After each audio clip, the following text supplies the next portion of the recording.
But before we get started, I wanted to have a video, a 30-second video run, and just take a look at this.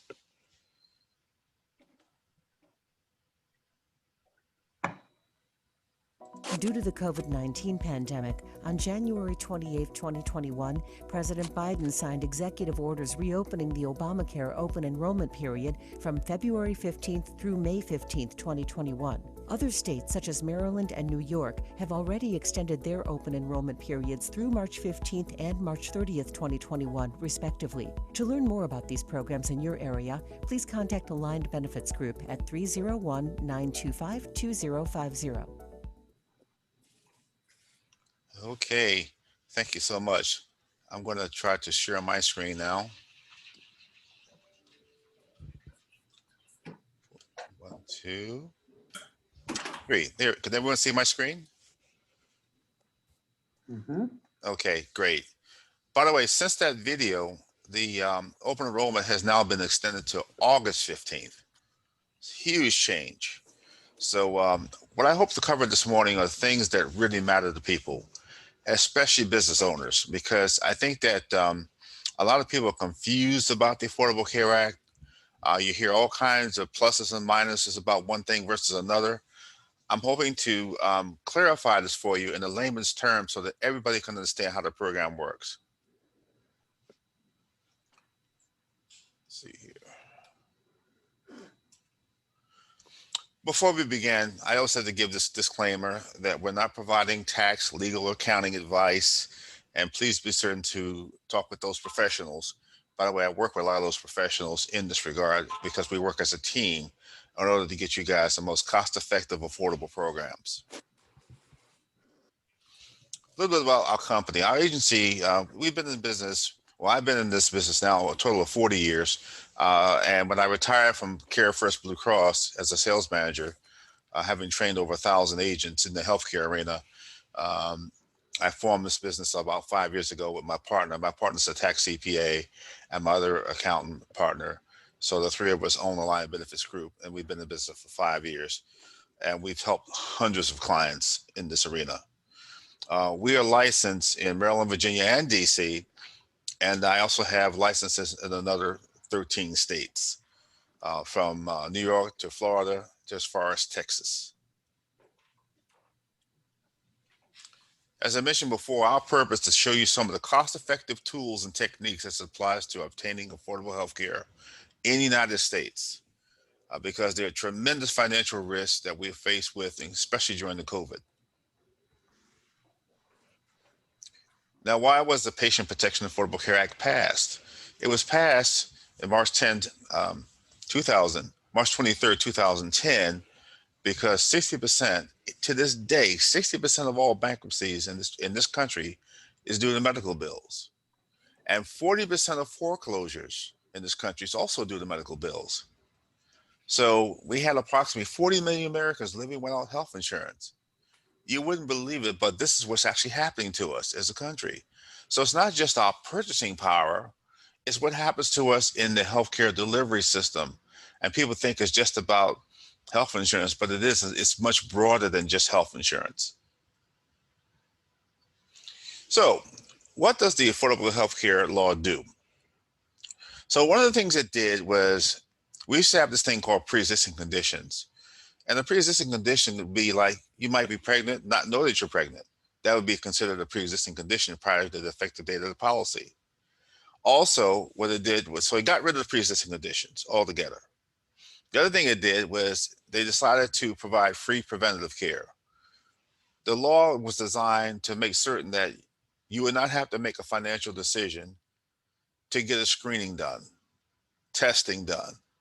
They wanted you to be able to go get that done, irrespective, no deductible, no co-insurance.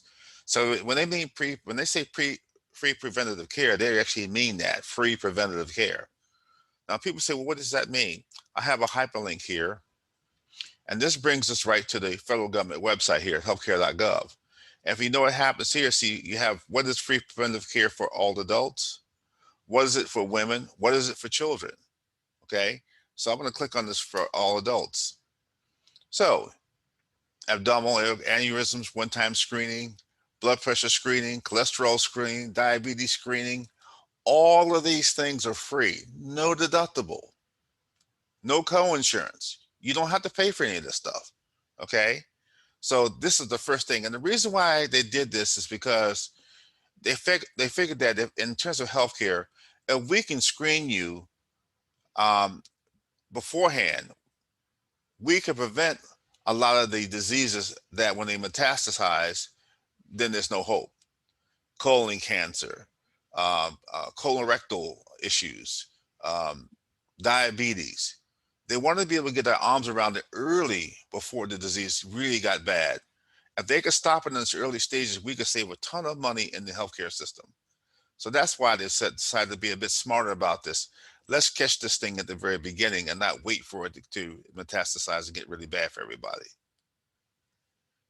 Okay, go back to my previous screen if I can get there. Hang on a second, let me move this over. Okay. I'll share it again.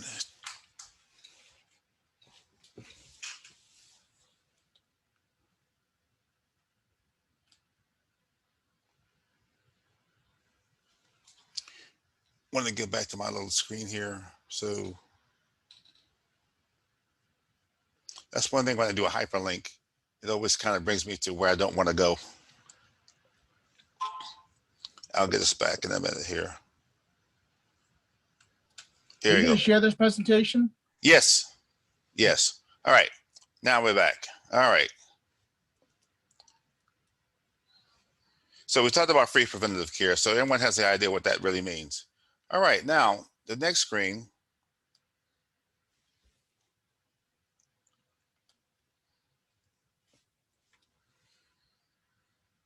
Let's get this pulling in the way. All right. The other thing it did was it also wanted to do something for young people. So anybody who was under 30, they said, look, why don't we do something for young people as well? Because they don't have much money. Often they're not working and still living at home with their parents. So they gave them more coverage options and made it so that, they could get coverage as well.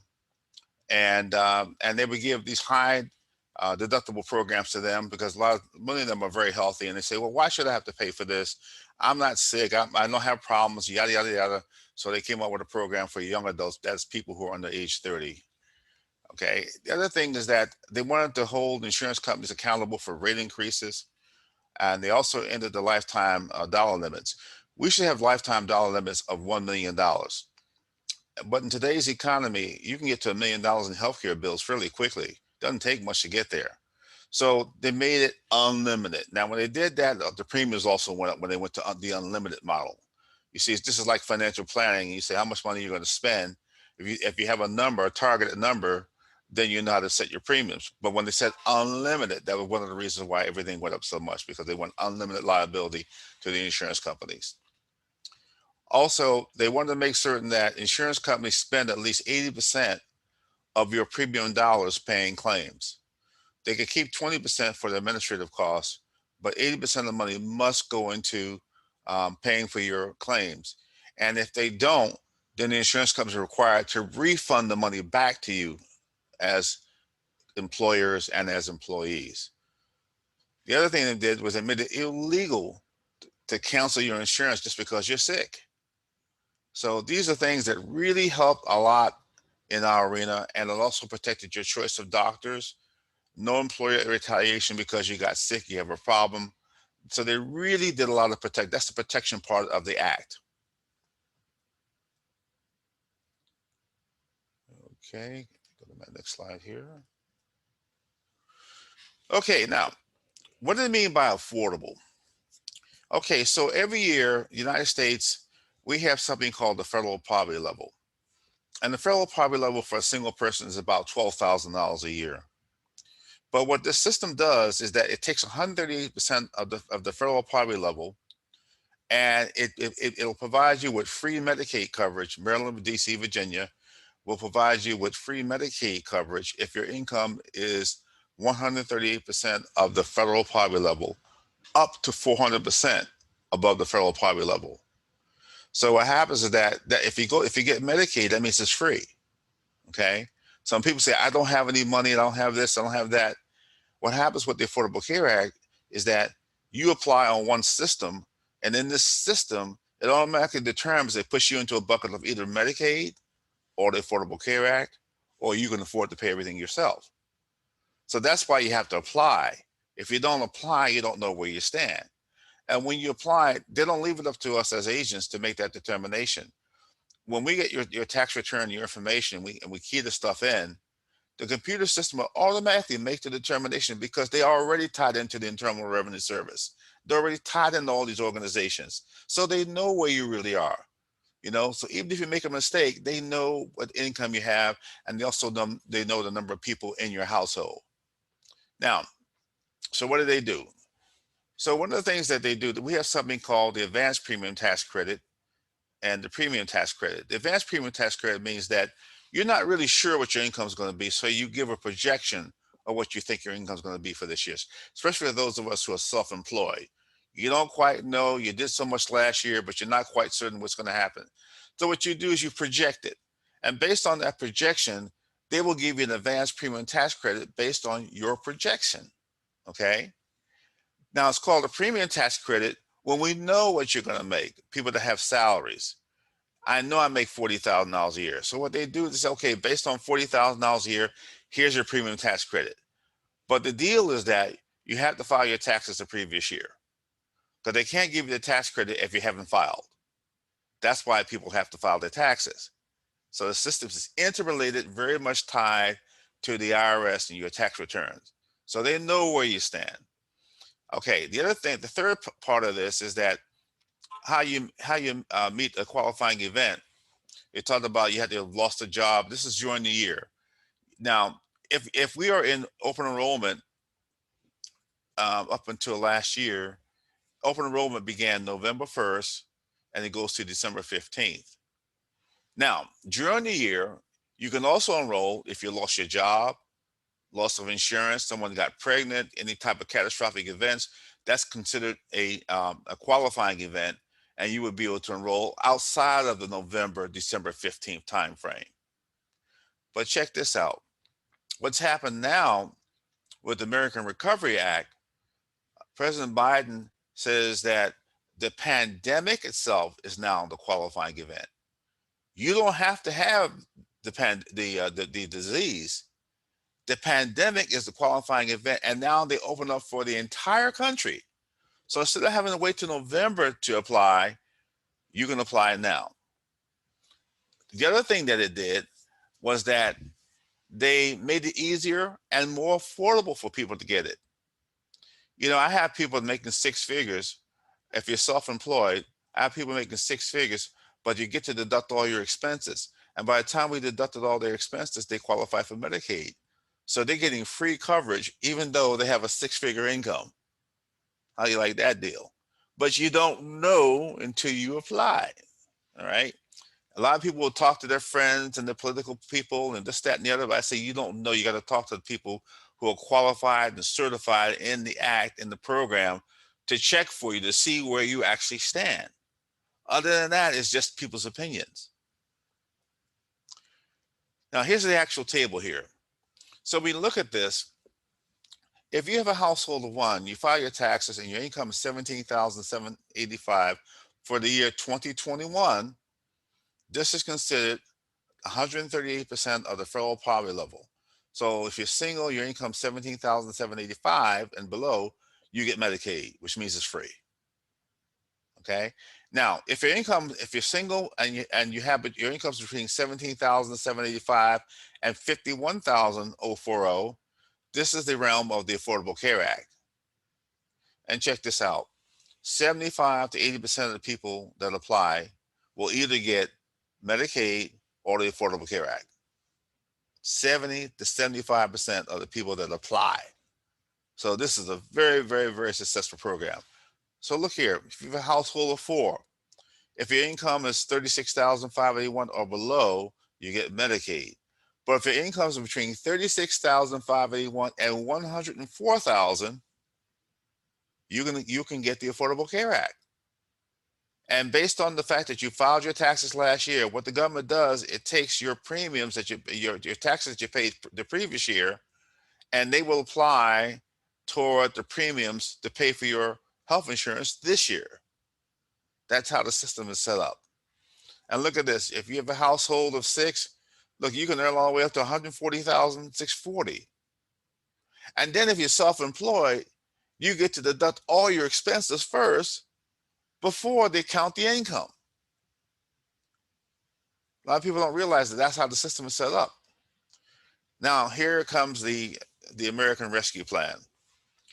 So what happened was when the president signed this bill into law, so many people realized what's happened. We now had 500,000 people have enrolled in the marketplace. 500 new people have enrolled in the marketplace during this special enrollment period.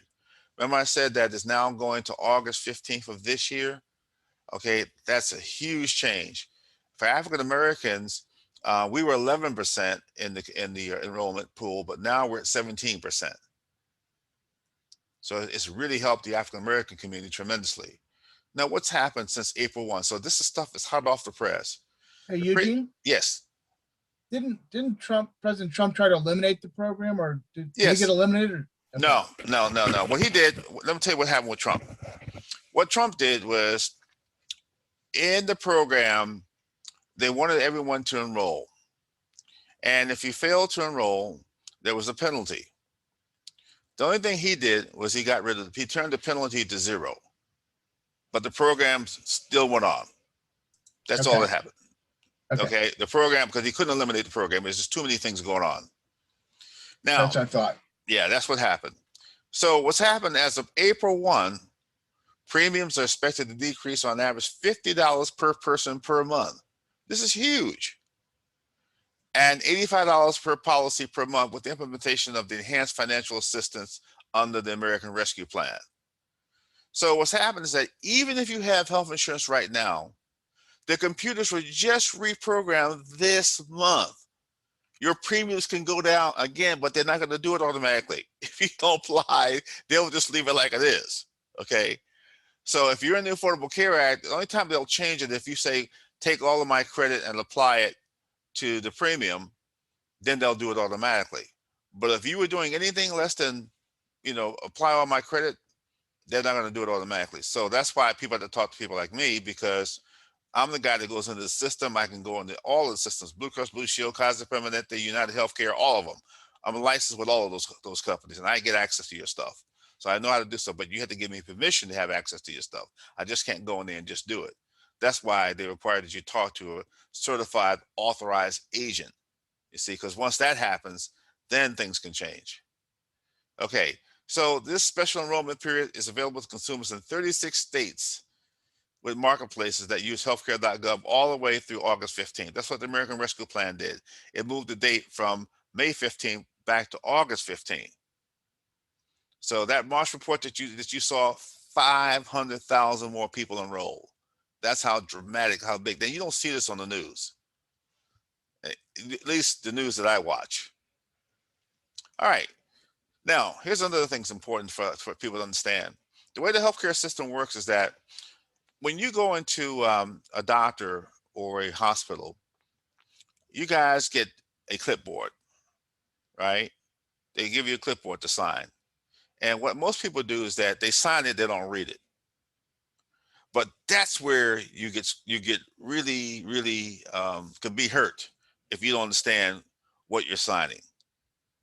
Because I took this and I redacted the company's name so that I would protect the innocent and all that. So check this out. Acknowledgement of payment responsibility. This is stuff that people, simple stuff that people are just going bankrupt over simply because they don't pay attention. We say that I've read and understand the financial policy of this particular company and agree to its terms. I understand that I'm financially responsible for any services and materials provided by the company, including items denied or not covered by my insurance company, plus any yearly deductibles or co-payments. What I do when I go to these places is that I agree to the yearly deductible and co-payments, but I do not agree. I cross this out: denied or not covered. Now I'll tell you why I say that. See, this is something the public doesn't understand.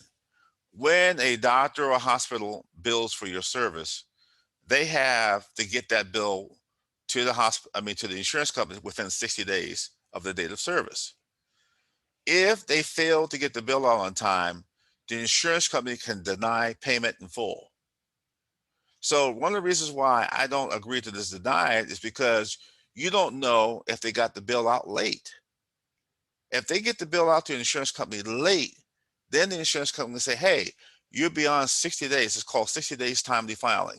These are some of the secrets of our industry, by the way. 60-day timely filing. So they know that if they don't get that bill out to the insurer may deny the coverage altogether. But that's not your fault. That's why I don't agree to denied or not covered by my insurance. You see, the way it works with the doctors and hospitals is that they're not just accepting your insurance. They have a contractual agreement that says that, Dr. Jones, if you want to get $3,000 to take out someone's kidney and the average rate is $1,200, you agree to the $1,200. You have to write off the other $1,800 because we're not going to pay you for it. Okay. So when a doctor's participating with a Blue Cross Blue Shield or United Healthcare, these others, that's called the hold harmless agreement. The doctor and the facility, they have agreed to hold the patient harmless for any amount above the usual, customary, and reasonable charges. So it's not that I accept your claim and I'll help you fill out your claims. That's not the deal. These companies have provider reps that go to these doctors and go to these hospitals every year and get them to sign up again for the programs. So they are actually in a program. They're not doing you any favor. They're in a program that they have agreed to give a discount, right? Now, you guys are familiar with the big box stores like Costco and others. So what happens is that when you go to the stores, you sign up for a membership. And under that membership, because you're going to pay that annual membership fee to get those great discounted prices, right? It's the same thing with insurance. You sign up for insurance because you want to get those big discounted prices that they have already negotiated with the doctors and hospitals. You as a consumer, you don't know what's reasonable and customary. Medical care in this country is one of the few things we go into a situation where they want you to sign a document like this and you don't even know what they're going to charge. You go into a grocery question. Yeah. So what if you go out of network? That's okay. That you're on. That's you're on your own on it. Right. That's right. So what happens is that all the carriers have a website where you can look up all the doctors before you even go see them, and they will tell you whether or not the doctor's in network or not. That's the first place on all their websites. They have them all listed. And not only do they tell you whether or not they're participating with the particular company, they tell you whether or not the doctor's participating with the HMO program or the PPO program or any of those programs. They're all listed, okay?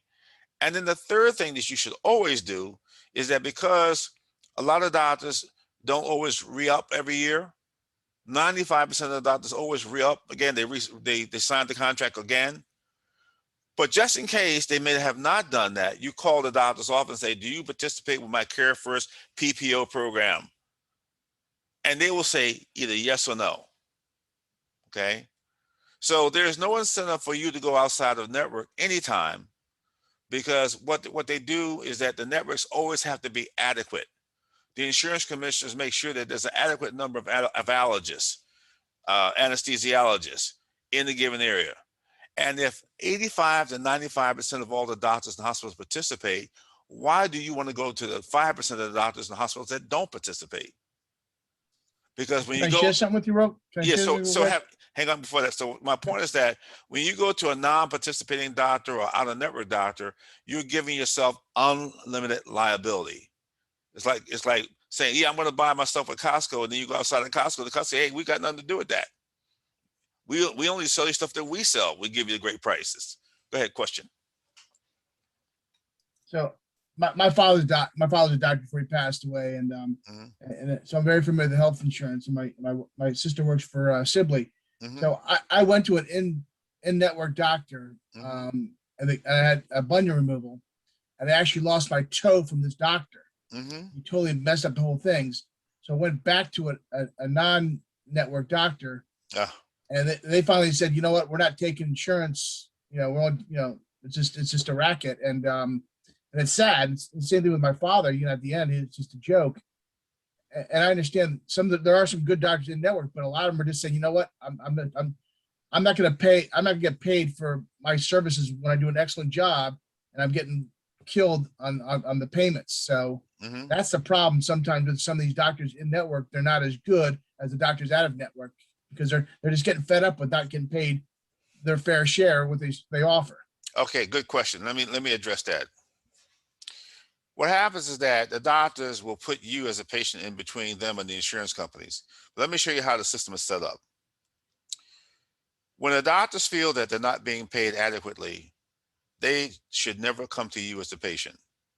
They have a local medical society who is part of the American Medical Association, they sit on the board of directors of Blue Cross and Blue Shield, who are able to have their grievances heard and have their prices adjusted. They don't even go to their own local association meetings, but they just complain, okay? Because that's how the rates get changed. What gets paid to the doctor is that they're supposed to be going through the American Medical Association. Like in the DC area, we had the Fairfax County Medical Society, Arlington County Medical Society, Alexandria Medical Society, Prince George's County Medical Society, DC Medical Society. Why do I know that? I've attended all those meetings when I used to work for Blue Cross Blue Shield. And when they don't like what they're getting paid, they have a process to get done. Now, it's just reverse when you say that the good doctors. No.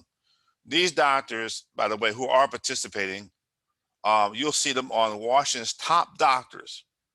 You'll see it with Kaiser Permanente. You'll see it with Blue Cross Blue Shield. You'll see the vast majority of doctors are listed as the top docs and hospitals in the area. Okay, so it's just a reverse. So when the doctor tries to put you in that mode of, oh, this is bad, don't fall for that, because that's simply not true.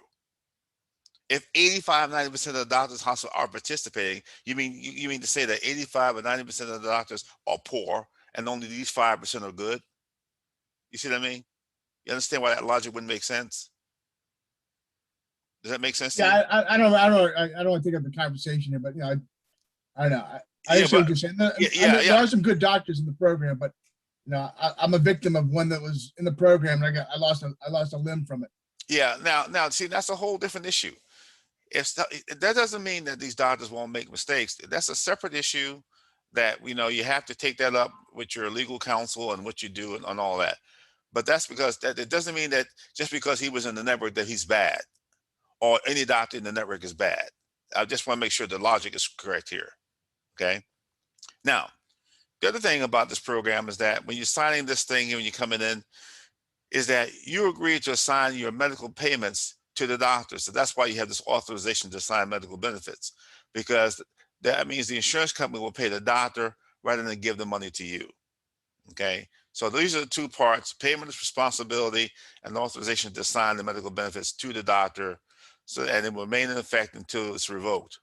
And that they send a copy of that to the insurance company, so the insurance companies know that you have already authorized the payment to go to the doctor. All right.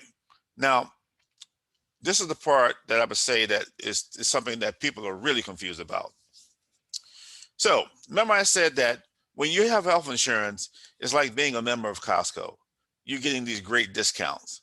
So these are real examples that once again, I redacted the stuff so you can get an idea. So here was surgery charges, $19,000. Okay.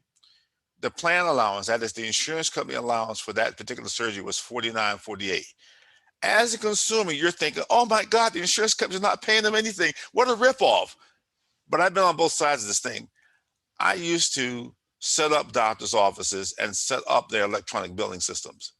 What happens is that when a doctor or hospital gives a bill, they really don't know what they're going to get paid often. So they shoot for the moon. But you see, this is roughly 25 cents on the dollar. Well, another way of looking at this is that you're a member of a particular big box store and you're getting a discount, right? So what happens is that they know that this is unreasonable.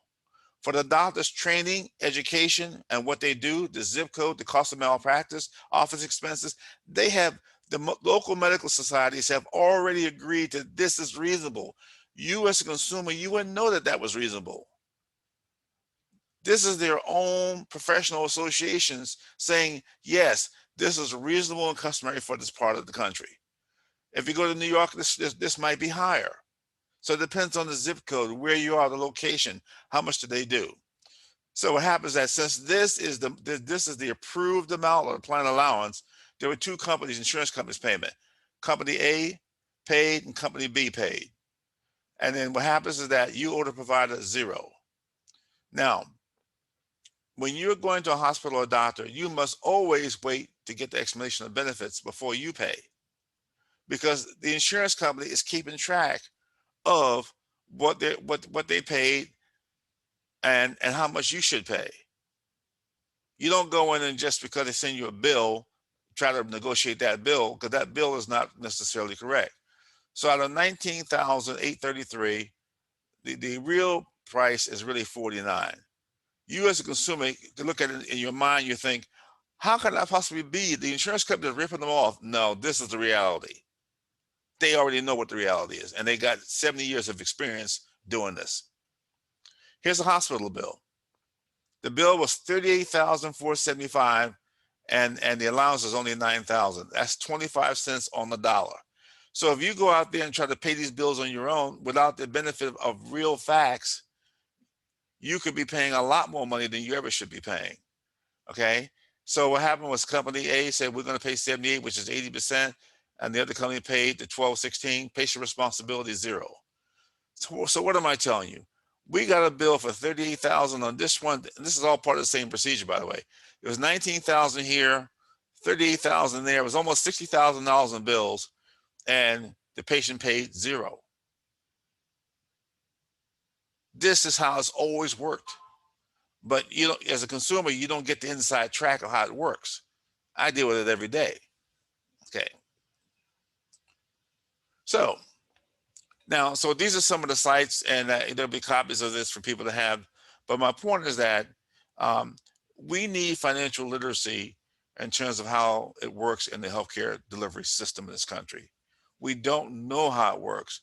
So what happens is that you have to work with authorized, certified agents in the business that understands how it works and who are in the best position to share with you how to obtain affordable health care.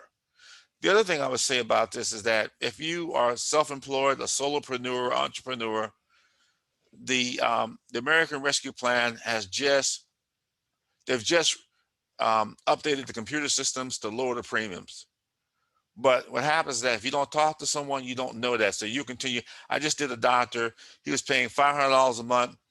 And because the computers were just updated this month, now he's paying $100 a month. $100. 500 down to 100. See? And what happens is that, you know, there's so many pressures, political pressures, all these other things that are going on. I'm saying, guys, stop with all these other things. Let's deal with the truth of the situation. This is my 41st year in the business. I think I know something about how the system works. I've trained 1,000 agents out here how to do this. So I just wanted to give you guys an idea that I have all of the resources, all of the references that you can see, all the videos you can see, and it'll make a tremendous difference. So what I'm going to do is I'm going to turn this side of the program over to questions and see if I can answer your questions. Thank you for the opportunity. Questions? All right, Eugene. So we do have a question that was in the chat, and thank you very much. So let me go back and find it here. So we have a question, and this came through earlier in your presentation, so I may have to have the person asking it just add a little flavor to it, because I'm not sure where it was myself. But the question is, how do we find whether we live in one of those states? And I'm sure you alluded to something in your presentation about a list of states that does something. So if Kirk Holgren was the questioner, so Kirk, if you want to unmute yourself and just add in what might be missing there to complete the question.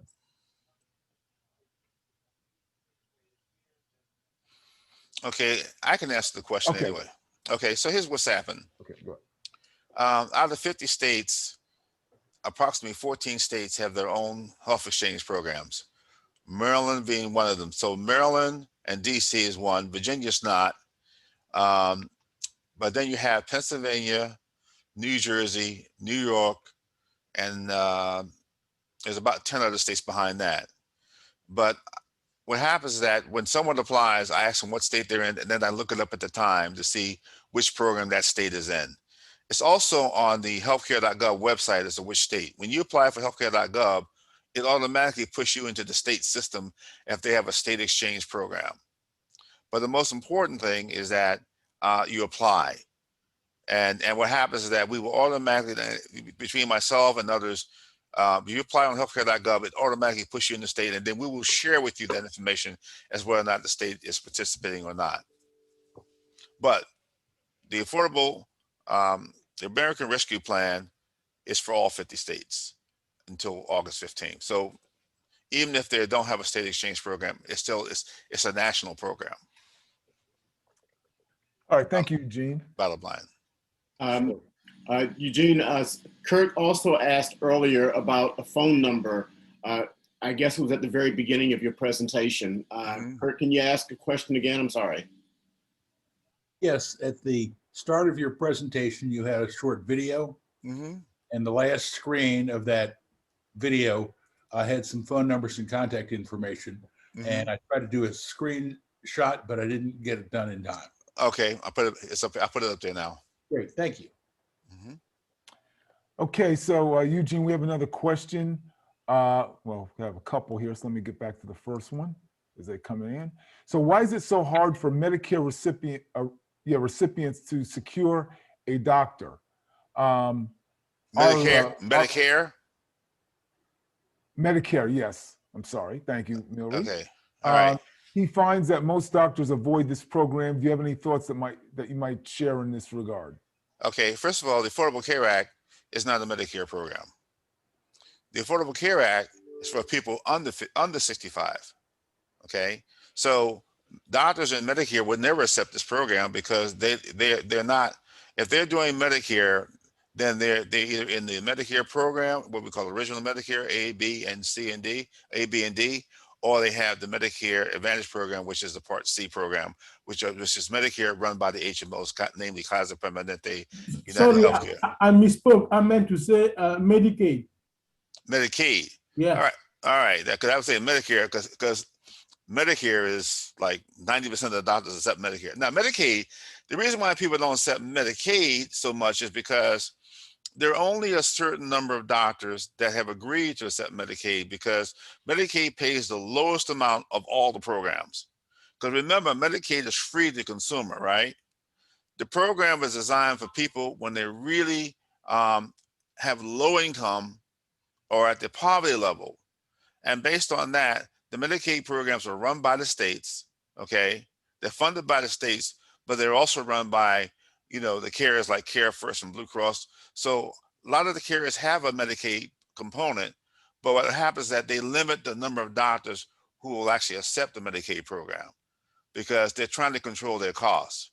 So when you see doctors that don't accept Medicaid, it's simply because they're not a Medicaid provider. So those doctors who are in the Medicaid program are what we call participating Medicaid providers. And just about all the hospitals participate, by the way, because they know that when someone has hospitalization, every hospital participates in Medicaid. Very rarely you find it. I'll jump in real quick. I had a son who had a rare muscular dystrophy disease, and he was on Medicaid, and most of the doctors accepted it, even though they said they would accept it because they understand what's going on, and a lot of these doctors are not heartless. So. Yeah. So let me explain to you a little bit of history here. And you can negotiate with the doctors too when you say, "Listen, that's correct. That's correct. That's correct. So let me explain this to you. Let me give you a little bit of backdrop history. So how health insurance got started in our country? It got started in Dallas, Texas, in 1929 with school teachers. And what happened was during the Depression, the school teachers got together and they went to the Baylor University in Dallas, Texas. And they said to the hospital administrator, listen, if we get sick, we know you don't want to get paid in cows and chickens, but we don't have much money. We're teachers, we don't make much money, blah, blah, blah, blah. So the hospital administrator said, okay, here's what I'm going to do. Can you teachers pool your money together so that and when you guys get sick, we will cover you? And they said, well, how much money you need to be pooled? And they said, can you guys each pay 50 cents a month? 50 cents. This is 1929. So the teachers union got together and said, oh yeah, we can do that. But they said the deal is that we don't want 1,000 teachers writing us checks for 50 cents. What we want is one check at 50 cents each through your teachers association. And you write that one check, we know that 20% of you will always be sick. So you do that, and if you get sick, we will cover you for up to 40 days of inpatient hospitalization. This program, we say necessity is always the mother of invention. This program was so successful, that's how Blue Cross got started in this country. So Blue Cross means inpatient hospitalization. The doctors who were in private practice in 1934 saw how successful Blue Cross was, and they formed Blue Shield. So Blue Shield means private doctors. Blue Cross means the hospital's inpatient, okay? That's why we have a term Blue Cross and Blue Shield. So the Blue Shield is for the private doctors. And they got together and they formed their local medical societies and said, we want to form Blue Shield. And what they did, they said, listen, what we're going to do is that we're going to accept our fees based on the income of the person. So if you worked in the food industry, which is today still the same, the food industry is very low paying. So what the doctor would do is they would accept a very low fee for people in the food, because the doctor has to be able to treat everybody of every walk of life. So what they would do, they would charge based on affordability. Okay. So that what they did was they said, okay, we're gonna have a low fee for people that make less than X number of dollars and a family income of Y. And if they make more, then we can charge more. So the doctors from the very beginning always had the sliding scale. Now it's called Medicaid. That sliding scale was in existence since 1929. We've always had that. Okay. Now, so Blue Cross was for hospital when you get admitted into the hospital, and Blue Shield for the private doctors. And then they form another division called Major Medical, and that covered the pharmacies and the drugs. So that's when we have Blue Cross, Blue Shield, Major Medical, and that was called comprehensive coverage. That started in 1929 all the way through the 1940s. Now, because people were living longer in the United States, the problem that we were having in this country is that when you hit 65, people who had done everything right, ate right, raised their kids, built their homes, did all these different things. But when they got to be 65, they would go bankrupt trying to pay the hospital bill because they couldn't afford it. So what happened was in 1965, Lyndon Baines Johnson had this war on poverty. And on the Title 18 and Title 19 of the Social Security Act, they established Medicaid for low income, and they established Medicare for people who are 65 and older. That's how we got to where we are today, by the way. And what they did is they followed the same Blue Cross Blue Shield model. Medicare Part A is for hospital, Medicare Part B is for private doctors. You've heard of Kaiser Permanente. Kaiser's for the hospitals, Permanente's for the doctors. Everybody follows the Blue Cross Blue Shield rules. Okay, that's how we started in this country. And by the way, Blue Cross Blue Shield is a nonprofit organization, and so is Kaiser. A lot of people don't know that. They just think these big guys making all this money. That's not it. See, what we do is that with health insurance, what we do is we figure out what is the percentage of the population will get pregnant? What is the percentage of the population will get sick? And what happens is that they construct the premiums, which what the actuaries do. They're saying they take this theory of large numbers and they say, we know in the population, so many will be pregnant, so many will this between the ages of this and this. And they figure out what's it going to cost to pay for all of this so the person doesn't have to go bankrupt. That's all health insurance is doing. It's pooling money for an event that we know may happen. Okay, Eugene, I have a question from Ken. His question is, I currently do not know what my salary will be once employed, and it could be within a very wide range depending on the position and location. What document can be used to verify the estimated income? Okay, so is the person going to work for the employer as a W-2 employee, or are they working 1099? Ken, would you like to unmute yourself and ask? Thank you. I'm applying for work. I'm currently unemployed. Right. So I don't know what the company I'll be working at. Okay, so here's what happens. It depends on whether or not the company has, whether or not they offer health insurance or not. Yes, they do. Okay, so what happens is that you don't have to do this at all, because the way it works is that if it's, will the company have more than 50 employees? Oh, yeah. Okay, so you don't need to go through this process, because what happens is that the way the Affordable Care Act works is that your employer must provide affordable health care to you. What they mean by affordable health care, that means that the premiums cannot exceed roughly 8.5% of your adjusted gross income. In other words, another way of looking at this, let's say that if you make $50,000, that means that the annual premium can't exceed, say, $4,000 a year. That's what they mean by affordable.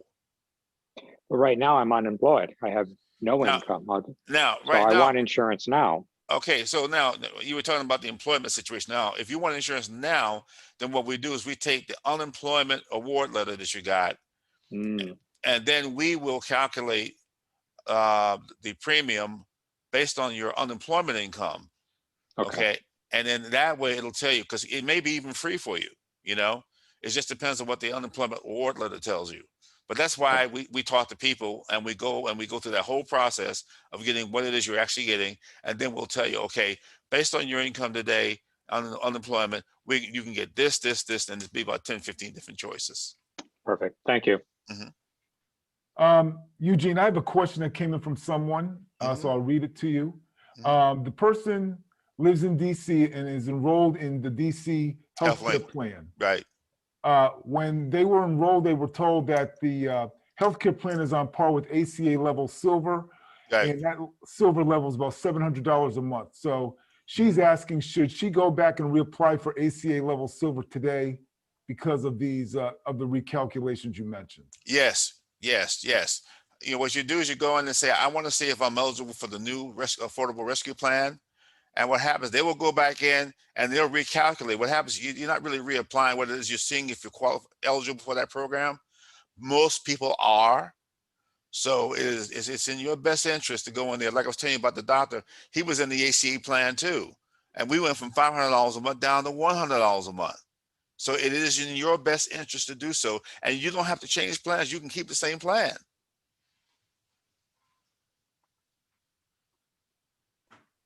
Yeah, these are dramatic changes that's happening right now.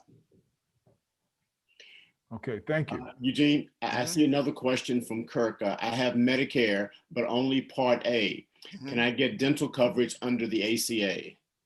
Okay, so what happens is that you can get dental care under the ACA during the open enrollment period, which starts November. So you can buy that, or you can buy, traditional commercial insurance where you don't have to wait for the open enrollment period. It's just that you may be paying more for the dental coverage, but you can get it. Okay. Eugene, here's another question on the financial policy slide you showed. Crossing out the phrase, including items denied or not covered by my insurance, will this prevent gotcha charges from outfit doctors and hospitals? Will this prevent what now? Gotcha charges. Okay. All right. Okay, let me explain to you how that works. Often when you have surgery, that you're not just dealing with the surgeon, but you're dealing with the radiologists and pathologists, people reading your slides and things. And sometimes those people are not participating. So what I do when I go with a surgeon or a doctor, I say, listen, once I go under, I will no longer be in my mental capacity to make a decision. But can you tell me, doctor, if the people who are going to do my x-ray, my slides and everything, are they all participating with my Care First Blue Cross plan? If not, I don't want them touching me. Or I want them to be accept what Blue Cross Blue Shield says is reasonable and customary. You have the right to ask that question. People don't ask that question. I ask it all the time. If before I go under, I know you got your friends you want to refer me to, but if they got all these issues about they're mad with Blue Cross and all this kind of stuff, I don't have time for it. I don't want them billing me. And that's what happens with the gotchas. Oftentimes, your primary care doctor or the hospital may be participating, but someone else is doing, say, fluoroscopy or any of these other services are not. And then what's worse is that these people will send you a final bill and ready to sue you, take you to court, when you don't even know who they are. That's why you have to ask the question, sit down with the doctor, hospital, and say, listen, who else is going to be treating me that I'm not aware of? That's how you prevent the gotchas. All right, thank you. And we had another question. How does the Affordable Care Act intersect with Medicaid? Okay, what happens is that, remember, I was showing you the income deal here. I'm gonna go back up. I was showing this stuff here, right here. What happens is that when you do an application, right? But the great thing about the Affordable Care Act is that we're required to get your income and the people in your household. So what happens when you're applying for the Affordable Care Act and they see this income, they're gonna kick you into Medicaid automatically, just based on your income. It's totally transparent. Income and household size. You apply once, you fill out one application, and it hits you with Medicaid or the Affordable Care Act. That's how they integrate with each other. Now, some states won't cover Medicaid because they have some rules about, they don't want to cover people that's beyond the age of 18 or 19. But most states have done, well, I shouldn't say most, I said a number of states have already expanded the Medicaid program. You can stay on the Medicaid program all the way up to age 65 in a lot of places. Maryland is one, DC is another one, and because your income is at the federal poverty level. So you stay in the Medicaid program.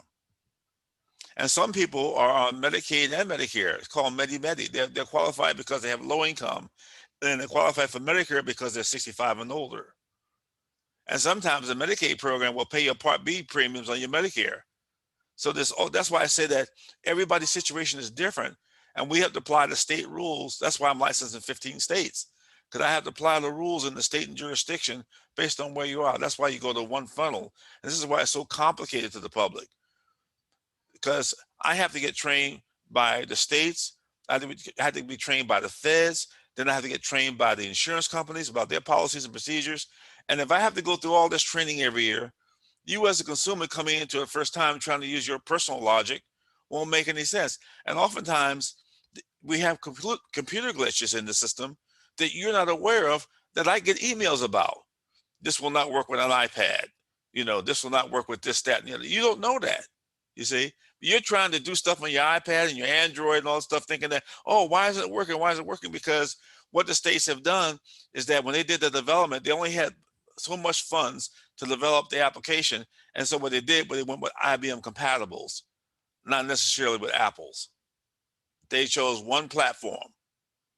Now they'll give you a look-see with an iPad, but the real deal is that you need to be on a bigger screen, because you need to see all the real estate and all the questions to make it work for you.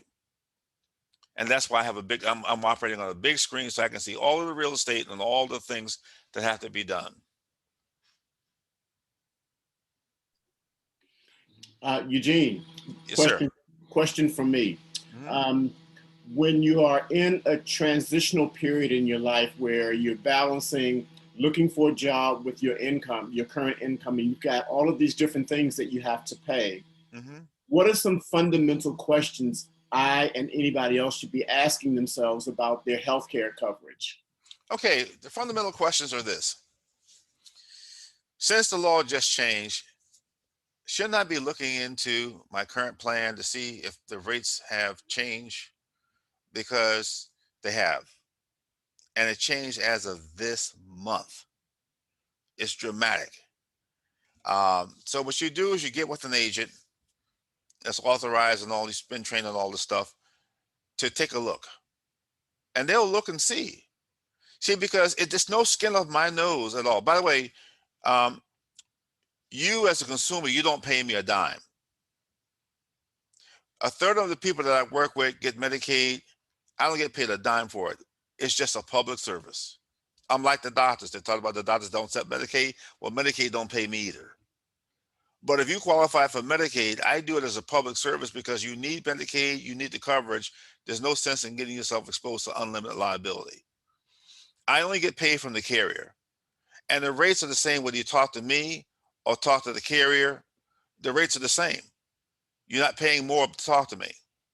So what you want to do is you say, look, there's been a change this month. Maybe I should look into seeing if I can get my rate down. Okay. If I'm unemployed, let me take a look and see where I really stand. if I have no job, I have no income. You know, we have an affidavit of no income.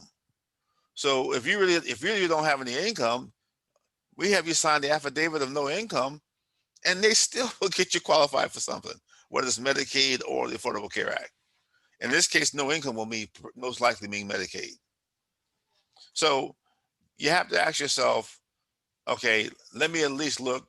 I know that if I start with a qualified certified agent in this arena, that'll at least get me in the right ballpark. And we don't pressure people to make a decision, by the way. What we're trying to do, we're just trying to get you educated in the right field so that you can select and make an intelligent decision based on your affordability, based on what you can actually do.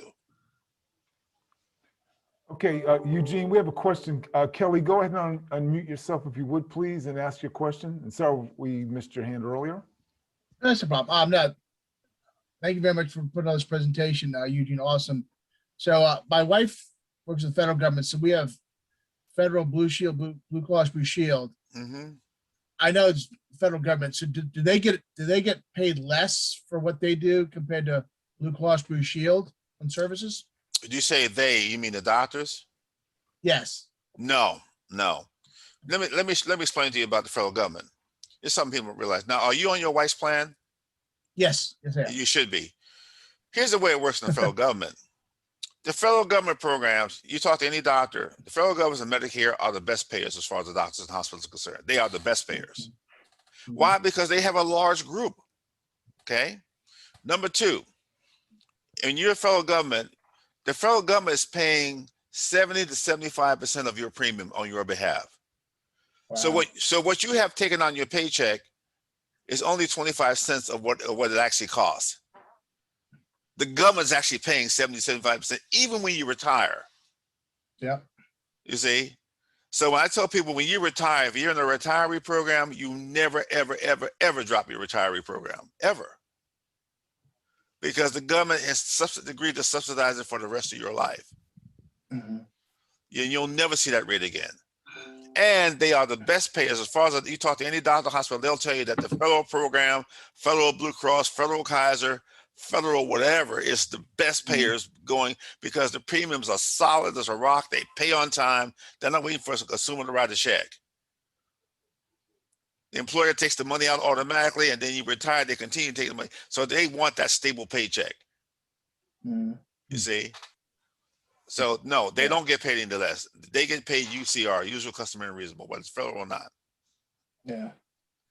Also, too, sorry, Kelly, go ahead.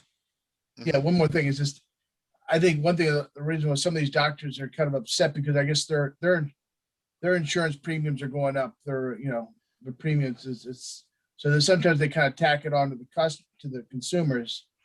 Wait, when you say their insurance premiums are going up, which ones you're talking about? I guess for their coverage, malpractice. Yeah, sorry about that.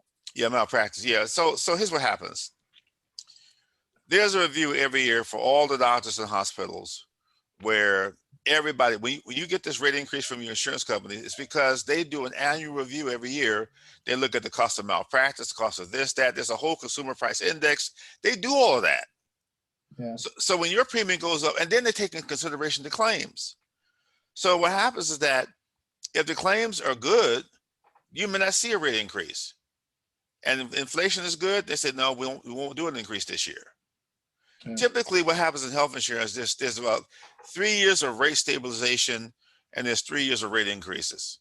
That's typically what's happened for the last 70 years. Okay. And that's because it runs in cycles. So, the doctor who wants to get more. Now, let me explain something to you about a lot of the doctors and all. Sometimes the doctors themselves' finances are messed up. And what they'll do is they'll try to, let's say they got 3 kids in college. They only had 1 last year. Now they got 2 or 3. And because they have 2 or 3 or whatever, the system is not designed to pay for the fact that someone's trying to pay for more kids, or they got divorced and a second or third wife. They have all these financial pressures. They're human beings too. So they have other things pressures with them going on. And they may be vetting and complaining about one thing or another simply because their life is not going well. Their finances are not going well. And they too need some financial planning too, to get their life back on track. But what happens sometimes they'll vet to you as the patient, but you don't know that all that other stuff's going on. Yeah. Sometimes doctors do the wrong things, and sometimes they get kicked out of the programs, but nobody's going to advertise that, you see, because nobody wants to get sued, you know? Yeah. So there's lots of things going on behind the scenes that you as a consumer don't know. But what I am trying to help you to see is that, look, this is how the system is set up. This thing is set up to cover the most amount of people with the most services for the least amount of money, and they're constantly tweaking it every single year to cut costs, save money wherever they can. Hey, do you have a good website where you can review a doctor's, things? Because when I went out when I lost a toe from my one doctor, I did some reviews when he did the first surgery, and some of his reviews were kind of sketchy, and now I know why. So do you have any good websites that you can maybe put in the chat? There's if you go to the American Medical Association, that would be a good start at the AMA. Yeah. Because what happens is that they know every doctor in the country. Then there are various websites that do nothing but doctor reviews. Yeah, I've gone them. Yeah, there are doctor review sites. There are all kinds of sites. I don't want to put it out there because I'd rather just tell you verbally. Okay. Because they're already out there for doctor reviews. You also have the Washington Top Doc reviews. You have all these things that come out every year, and they tell you about the reviews on doctors. So I would just say go to the sites that are already well established that you can review the doctors, what patients say. Sometimes the doctors will be real transparent and put their stuff out there, the people that love them as well as the people that hate them. So sometimes if you put a review, they can't screen it, because if you put all that review on there, they're screwed. Yeah, I mean, so the thing about it is that you have a variety of sources to go through, but just remember that when you put something out there negative and the doctor loses business and whatever, they can come back and sue for liability too. So just be careful. Serious? Yeah, you have to be careful of those things, because you have to be able to prove beyond a shadow of doubt that it was the doctor's fault or whatever. So that's why this is why people are very careful about reviews and putting things out there. They're going to be very careful about putting things out there. The consumer may not be as careful, but organizations have to be, because they don't want to get sued and cause the doctor to lose business. I probably should have thought that when I lost my toe and put that on there. Don't go to this guy doctor if you want to lose your toe. Well, here's the thing. I mean, if you told the truth, that's one thing. But I'm just saying that. Yeah, it is. But if someone comes to sue you, then you're going to have to prove all that. Well, but also too, the guy actually doctored my records. But it was pretty messed up. But it's been more than 3 years, so I can't go after him again. But and my doctor that did the surgery, he said this guy messed up in so many ways, and he said he'd be willing to testify, but it's too late now. But Yeah. Well, yes, I'm sorry that you had that experience. But the thing about this stuff is that when this stuff's happened, I tell people, don't wait long on this stuff. If you got something, and you have a complaint, then you go to the proper authorities to register your complaint and have them resolve it. Yeah. No, this is an excellent presentation. Your information is great. I'll talk to you afterwards. Or maybe I can help you put your information online on LinkedIn to get some business, because your stuff backwards and forward. Yeah, and by the way, I am on LinkedIn, Twitter, and Facebook. If you look at Eugene Poole or Lion Benefits Group, you'll find me. I'm listed there. I'm also in Google. You'll find me on the Google as well. We're in Upper Marlboro, Maryland. And I would say that, what I really want people to understand and do is I want to give you guys a fighting chance for how to obtain affordable health care. And the best way to help you do that is that's why I work with so many people, because I go through this process and I explain to people, then I share the sources and the resources, and then we go online and we actually do quotes. You can do what we call anonymous quotes based on your income. And it'll tell you right up front, based on your income here, this and that, without even putting your name in there. It'll tell you based on this income, the number of people in the family, your premiums will be looking something like this. So we have that on healthcare.gov. We have it on the Maryland Health Connection. We also have it on DC Health Links and other sites. And that's what I do. So if you don't know where it is, that's what I do. I figure it out for you. That way you don't have to figure that stuff out. That's why we exist. Well, great, Eugene. Thank you. Kelly, thanks for your questions. I'm sorry, Milry. I just go ahead, Craig. We have a follow-up question from Jean.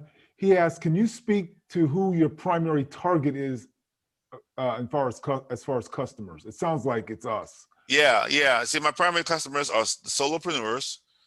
That is, people who are self-employed with no employees, and small companies that have between 1 and 50 employees.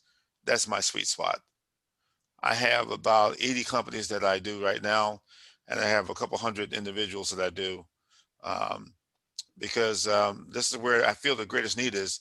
It's not a lot of money in it, but the thing about it is that because I've been so well trained, instead of me just retiring, I thought, see, I have a background in taxation.